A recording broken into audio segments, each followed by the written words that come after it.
एक समय की बात है। एक राजा और रानी के 4 वीर बेटे थे।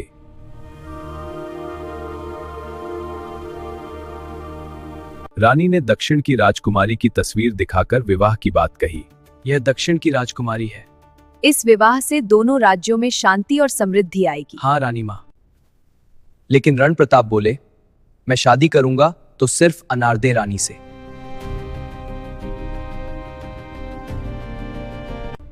यह सुनकर रानी क्रोधित हो गईं और जिद करने लगी।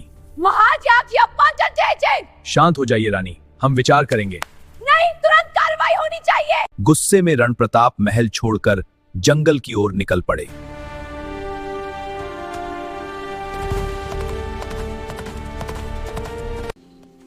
कई दिनों तक भटकते भटकते वह घने जंगल में पहुंचे।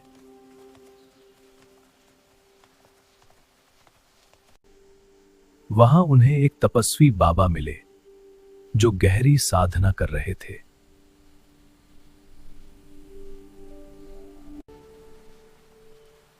राजकुमार ने घड़े का पानी पिया जो कभी खत्म नहीं होता था। कुटिया में उन्हें स्वादिष्ट भोजन मिला और उन्होंने वहीं रहने का निर्णय लिया। उन्होंने बाबा की सेवा करते हुए कुटिया को सुंदर बना दिया।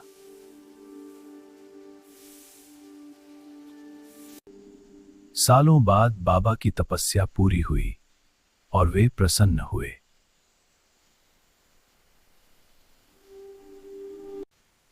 बाबा बोले, मांगो बेटा, क्या चाहते हो?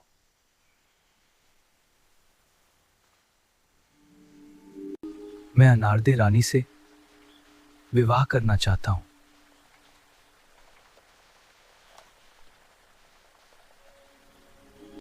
बाबा ने बताया, एक जादुई अनार का पेड़ है जिसकी रक्षा परियां करती हैं।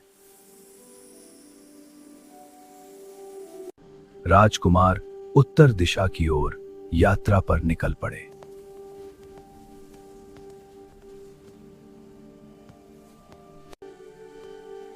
कई दिनों बाद उन्हें वह जादुई पेड़ दिखाई दिया।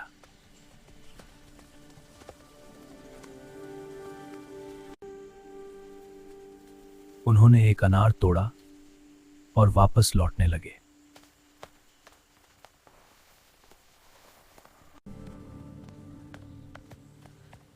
पीछे से आवाज आई, राजा बाबू आपका अनार गिर गया।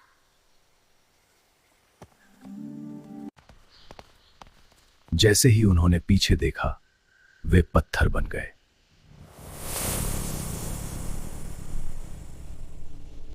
जब राजकुमार वापस नहीं आए तो बाबा उन्हें खोजने निकल पड़े। बाबा ने देखा, राजकुमार और उनका घोड़ा पत्थर बन चुके थे। बाबा ने मंत्रों से उन्हें श्राप से मुक्त किया। बाबा ने राजकुमार को 3 जादुई पोटलियां दी। राजकुमार फिर से साहस के साथ यात्रा पर निकल पड़े। वे फिर से उस जादुई पेड़ तक पहुंचे। उन्होंने अनार तोड़ा और तेजी से लौटने लगे। परियां फिर से उन्हें पीछे देखने के लिए बहकाने लगीं। राजकुमार ने पोटली खोली और नीला धुआं निकल पड़ा। धुआं देखते ही सारी परियां गायब हो गईं। राजकुमार सुरक्षित अनार लेकर बाबा के पास लौट आए। बाबा बोले, इसे महल पहुंचकर ही खोलना। राजकुमार खुशी खुशी महल की ओर चल पड़े। हाँ महर्षि।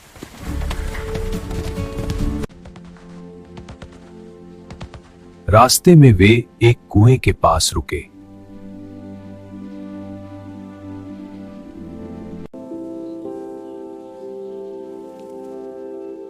जिज्ञासा में राजकुमार ने अनार खोल दिया।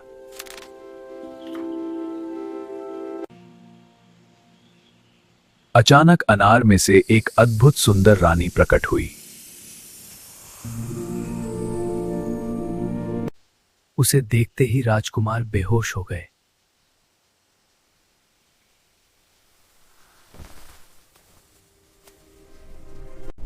पास ही एक दुष्ट औरत यह सब देख रही थी।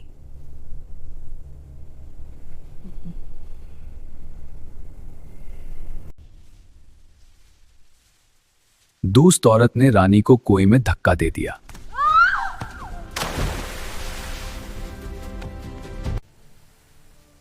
और खुद अनारदे रानी बनकर खड़ी हो गई।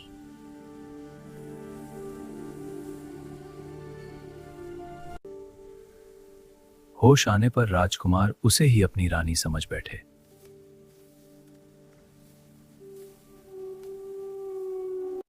महल में सबको उस पर संदेह हुआ।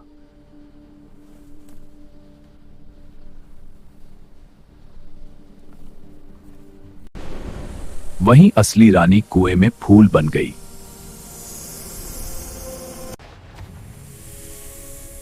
कुएं से फूल बाहर गिरकर फिर वह पलक का पौधा बन गई।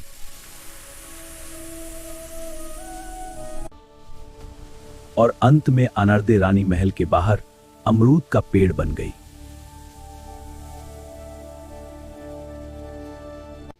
एक दिन राजकुमार ने वो पेड़ देखा और उस पेड़ से अमरूद तोड़ा।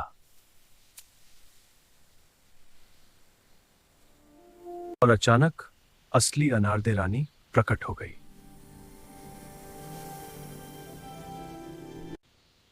उसने सारी सच्चाई राजकुमार को बता दी।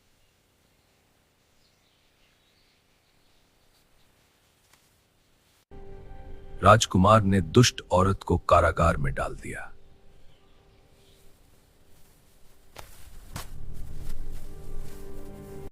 और अनारदे रानी से विवाह कर वे सुखी महल पहुंचे और जीवन बिताने लगे। महल सोने सा चमक उठा।